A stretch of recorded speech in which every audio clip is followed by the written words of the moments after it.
Assalamualaikum warahmatullahi wabarakatuh. Hari ini kita ketemu di pertemuan ketiga. Pembahasannya tentang layer OSI dan internet standar. Ya, pembahasan dalam materi ini, yang pertama ada layer OSI, yang kedua ada internet standar. Kita masuk ke pembahasan pertama, yaitu mengenai pengertian layer OSI.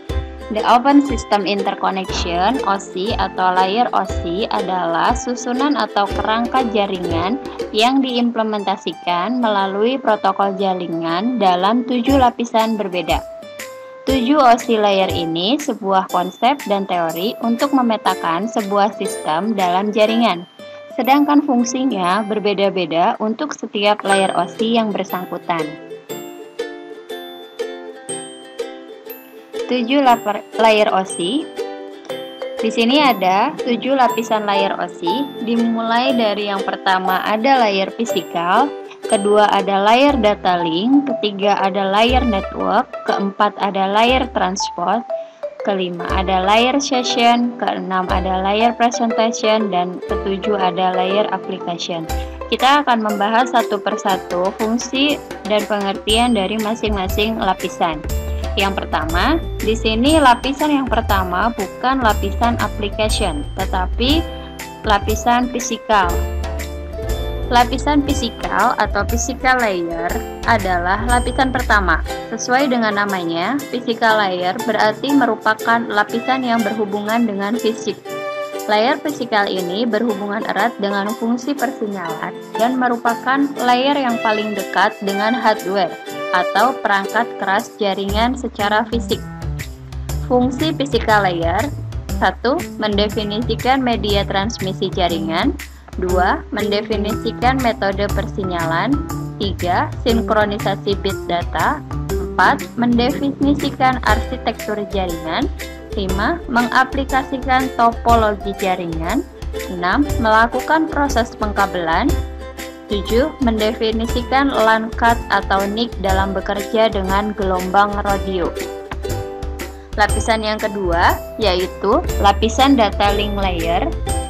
Lapisan berikutnya pada OSI layer adalah data link layer, merupakan salah satu layer yang paling penting karena memiliki fungsi sebagai 1. Pengkoreksi kesalahan, 2.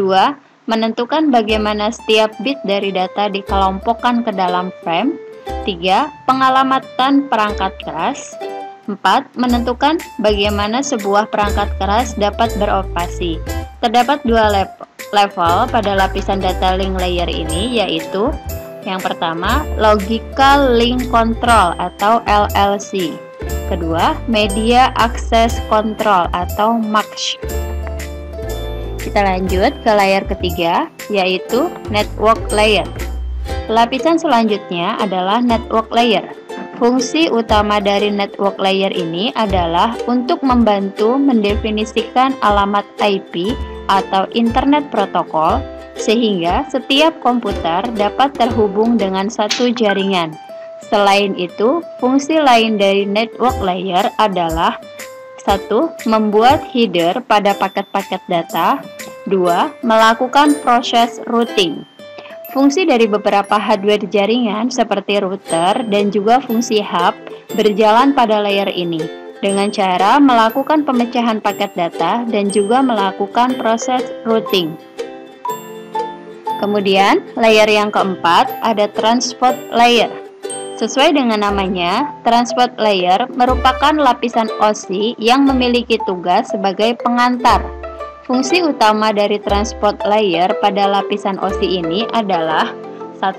Memecah data ke dalam paket-paket data, 2. Mentransmisikan data dari session layer menuju network layer maupun sebaliknya, 3. Membuat penomoran pada paket-paket data sehingga nantinya dapat disusun kembali dengan mudah, melakukan proses transmisi ulang pada paket data yang hilang. Berkat adanya transport layer ini, maka setiap data bisa saling berjalan dari server menuju kliennya dengan lancar tanpa adanya gangguan. Kemudian, lapisan yang kelima yaitu session layer. Lapisan selanjutnya pada OSI adalah session layer. Lapisan session layer ini memiliki fungsi utama untuk mendefinisikan bagaimana sebuah koneksi bisa dibangun, serta dapat mendefinisikan manajemen dari sebuah koneksi seperti menghancurkan dan juga memelihara koneksi. Lapisan yang keenam yaitu presentation layer. Layer kedua pada saat data dimulai ditransfer dan bertindak sebagai layer keenam ketika sebuah komputer menerima paket data disebut dengan nama presentation layer. Fungsi utama dari lapisan layer presentation ini adalah mentranslate data yang akan ditransmisikan dari dan menuju sebuah application. Apabila merupakan proses awal, lapisan ini berfungsi untuk menerjemahkan aplikasi menjadi sebuah data yang akan ditransmisikan. Begitupun sebaliknya, ketika memasuki proses akhir, presentation layer akan menerjemahkan data yang ditransmisikan ke dalam aplikasi. Protokol pada layer presentation. Berikut ini adalah beberapa contoh protokol pada lapisan layer presentation. Yang pertama, ada Array Direct Top Software, ada Virtual Network Computing, dan yang ketiga ada Remote Desktop Protocol. Lapisan yang terakhir yaitu Application Layer. Application Layer merupakan lapisan yang pertama pada saat sebuah data mulai ditransfer dan merupakan lapisan terakhir yang dilewati begitu komputer klien menerima data tersebut. Fungsi dari Application Layer. Application Layer sebagai pelepas data dalam sebuah jaringan dan juga penampil data dalam sebuah jaringan yang memiliki beberapa fungsi seperti 1. Menyajikan interface antara aplikasi dengan jaringan. 2. Mengatur bagaimana sebuah aplikasi mampu untuk mengakses jaringan. 3. Membuat pesan-pesan berupa kesalahan pada jaringan.